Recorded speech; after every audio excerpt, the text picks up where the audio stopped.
বাংলাদেশের বাঁহাতি পেসার মুস্তাফিজুর রহমান টি-20 ক্রিকেটে এক নতুন ইতিহাস গড়েছেন।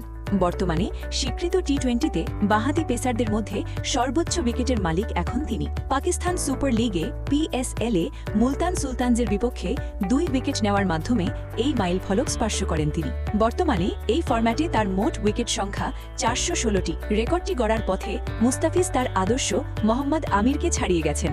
বিশেষ বিষয় হল আমিরের 414 উইকেট নিতে যেখানে 356টি ম্যাচ লেগেছে, মুস্তাফিজ সেখানে মাত্র 325 ম্যাচেই তাকে টপকে গেছেন।